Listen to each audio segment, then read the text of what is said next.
adalah salah satu di antara yang kumpul di tempat itu Allah jadikan wali abdal yang doanya dikabulkan oleh Allah Subhanahu wa taala. Itulah kenapa orang tua kita senang kalau punya hajat apa-apa ngumpulin orang. Mau nikahan ngumpulin orang, lahiran ngumpulin orang, meninggal doa ngumpulin orang. Karena rahasia itu. Kita mah mainnya keroyokan. Kalau seukuran doa sendiri agak kurang pede, maka doanya bareng-bareng. Ilokan sebanyak orang begini nggak dikabulkan. Pasti ada salah satu. Nah, siapa tahu yang jadikan wali abdal itu adalah yang lagi ngantuk di pojok. Ya, begitu digetak amin, aminnya ternyata dikabulkan oleh Allah Subhanahu wa taala. Maka nikmat insyaallah pertemuan ini tanda Allah insyaallah berkahi hajatnya Pak Munawar sekeluarga, diberikan di dalam kemudahan oleh Allah Subhanahu wa taala. Salawat serta salam senantiasa tercurah limpahkan kepada baginda yang mulia Nabi Muhammad sallallahu alaihi wasallam, kepada keluarga, para sahabat, para pengikutnya semua. Mudah-mudahan kita istiqomah meniti jalan sunnah Nabi Muhammad sallallahu alaihi wasallam, menghidupkan ajaran Rasulullah sallallahu alaihi wasallam. Di antara ajaran mulianya Rasulullah adalah pernikahan. Di antara ajaran hebatnya Rasulullah adalah pernikahan. Sebelum ada Nabi, pernikahan ini kacau. Sebelum diutusnya Rasulullah SAW membawa syariat agama Islam, acak-acakan nasab manusia. Jelas. Zaman jahiliyah itu zaman jahiliyah. Kalau sudah seorang perempuan layak untuk dinikahkan, maka akan dipasang bendera di depan rumahnya. Siapa aja boleh masuk, RT masuk, yang lewat masuk. Siapa aja, anaknya siapa nanti dilihat, yang paling mirip siapa. Yang sering masuk ke RT miripnya ketua DKM. Nasib itu mah zaman jahiliyah, nggak jelas jadinya. Maka datanglah Islam mengatur itu, ngatur. Nggak pantas begini manusia mah, nggak bagus begini jadilah akad nikah. Indah kan? Ditanya dulu, ada khitbah, ada lamaran, ditanya jadi apa enggak. Kalau sudah lamaran nggak boleh ada yang masuk. Kalau sudah lamaran nggak boleh ada yang nyelak sebelum ada pembatalan. Cuma dikirakan suka gitu, selagi janur kuning belum melengkung, itu salah tuh. Dan bisa kalau sudah khitbah tidak boleh mengkhitbah wanita yang ada dalam khitbah orang lain. Nunggu sampai batal apa tidak. Makanya indah sekali pernikahan itu, indah. Warisan Nabi Muhammad SAW, kata Nabi, an-nikahu sunnati faman raghiba an sunnati falaisa. Nikah itu adalah sunnahku, siapa yang tidak suka nikah maka bukan bagian dari golonganku. Makanya kudu nikah. Kudu nikah. Insya Allah dengan nikah itu ibadahnya orang yang sudah nikah itu lebih hebat daripada ibadah yang belum nikah. Maka malam hari kita berdoa mudah-mudahan pernikahan putri dari Pak Munawar ini diberikan kelancaran, keberkahan oleh Allah Subhanahu wa taala. Karena saya tahu ini yang akan, artinya anaknya Pak Munawar ini perempuan, maka pesan malam hari ini adalah untuk perempuan, untuk istri, untuk calon istri. Atau boleh ini jadi pesan bapak-bapak untuk anaknya yang perempuan. Karena ini luar biasa. Bahkan gini, sampai kata Nabi begini, di antara haknya seorang suami, kewajiban istri adalah patuhnya istri kepada suami, nurutnya istri kepada suami. Bahkan kata Nabi SAW gini, kalau saja aku dibolehkan memerintahkan seseorang bersujud kepada seseorang yang lain, pasti aku perintahkan seorang wanita bersujud kepada suaminya. Kata Rasul gitu. Kalau aku dibolehkan Berarti kan tidak boleh. Tidak boleh. Kalau dibolehin, aku memerintahkan seseorang untuk sujud kepada seseorang manusia yang lain, maka aku akan perintahkan seorang wanita untuk sujud kepada suaminya. Saking seorang wanita itu harus patuh kepada suami. Bahkan kata Nabi dalam hadis yang lain, ayyumma imra'atin matat wa zawjuha anha radin dakhalal jannah. Kapan saja wanita itu mati, meninggal, dan saat itu suaminya ridho terhadap dia, masuk surga dia. Masuk surga. Jadi kalau sudah menikah, pintu surganya wanita itu di suami. Pintu surganya tuh, ridhonya sudah di suami itu. Jadi biar suami begitu, tetap itu pintu surga. Hitam suaminya, marah-marah mulu, wah pintu surga tuh. Harus patuh. Bahkan seorang wanita itu berarti terhalang masuk surga, bisa jadi karena ketidakpatuhan dia terhadap suami. Karena banyak, bahkan ketika Rasulullah ke surga itu, ke surga banyak perempuan karena suami, bukan gara-gara kurang sholat, gara-gara kurang ngajinya, gara-gara kurang qiyamul lailnya, bukan gara-gara kurang baca Qurannya, kurang patuh sama suami, kurang patuh. Apa ukuran kepatuhannya? Selagi perintah suami itu tidak selagi perintah suami itu tidak dalam hal maksiat kepada Allah, maka seorang wanita harus patuh kepada suami. Ini kadang-kadang kacaunya di sini, ya. Zaman sekarang kan kebalik, ya. Banyakkan suami takut istri, apa istri takut suami? Wih, ngaku lagi.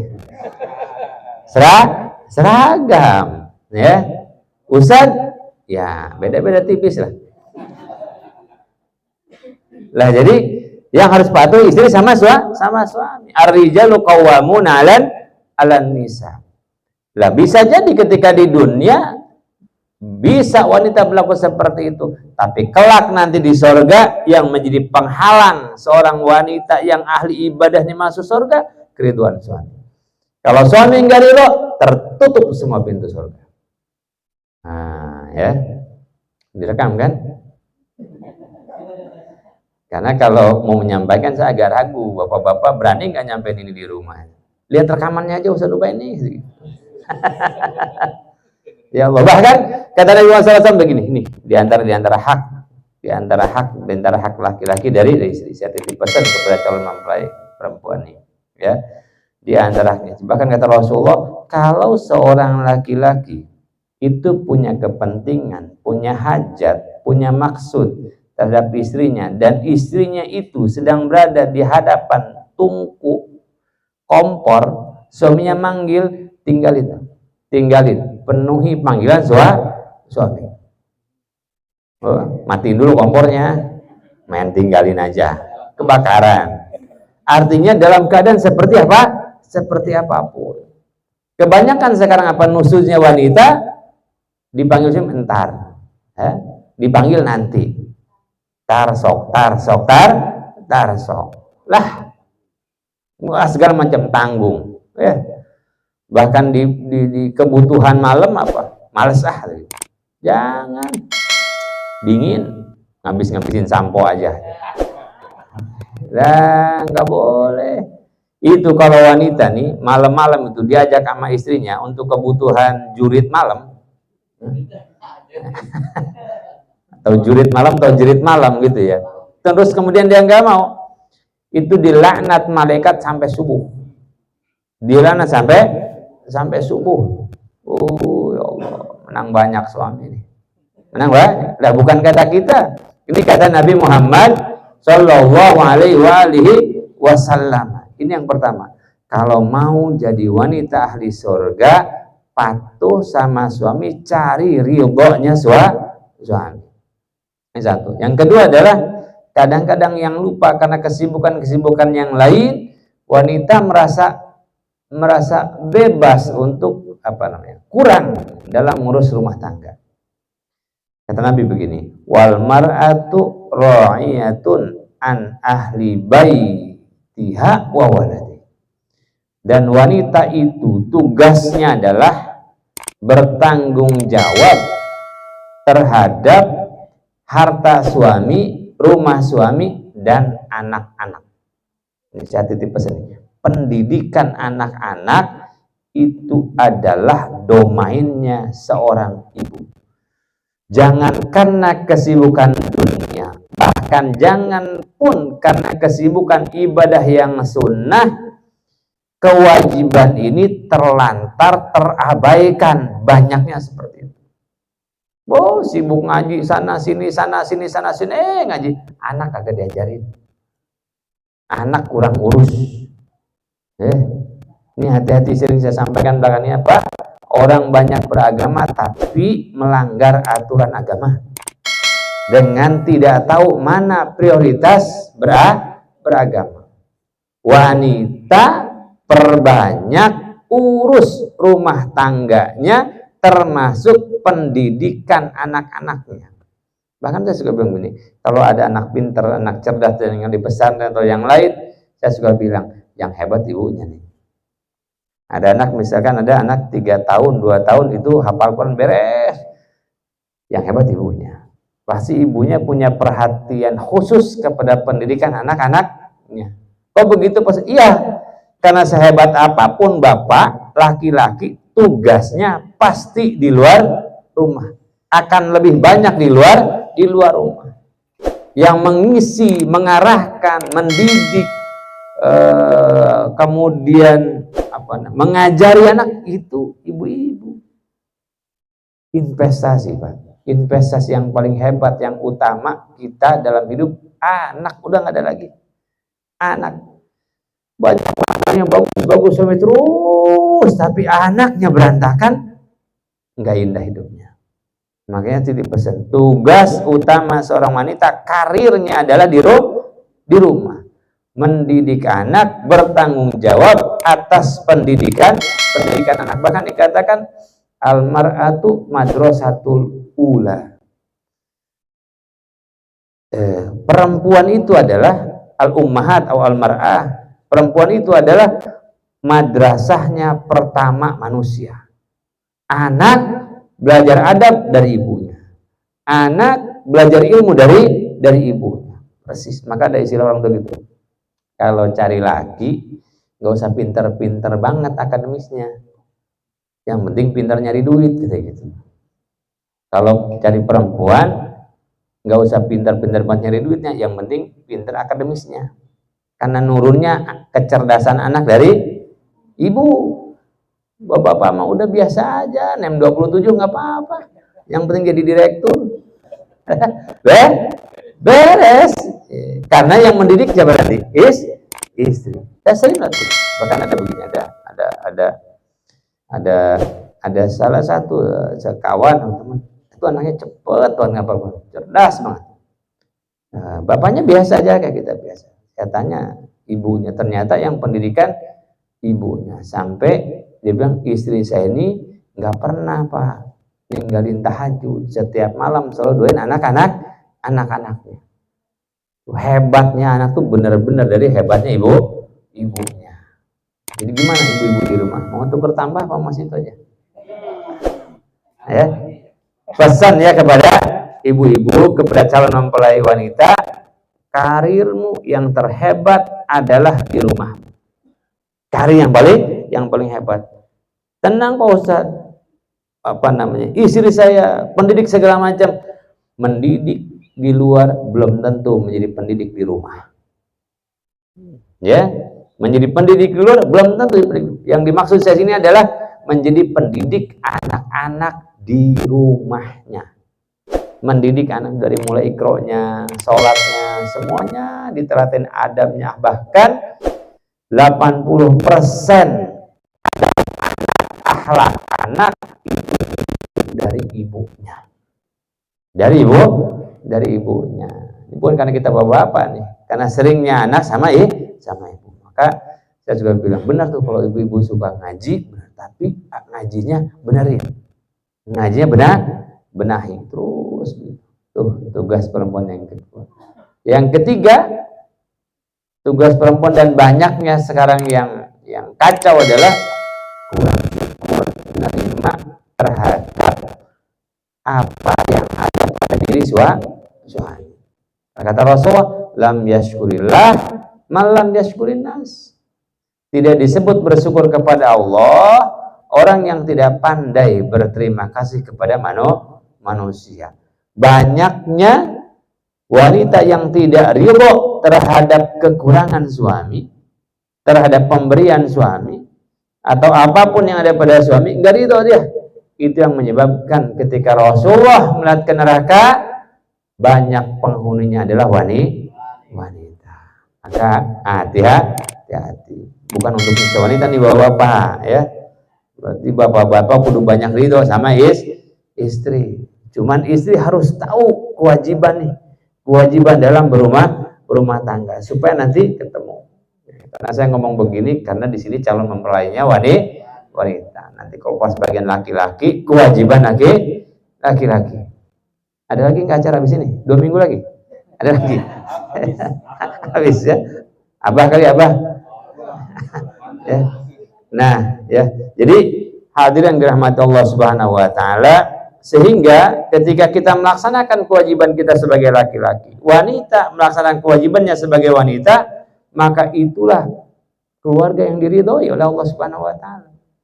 Keluarga yang sakinah mawaddah warahmah teh gitu.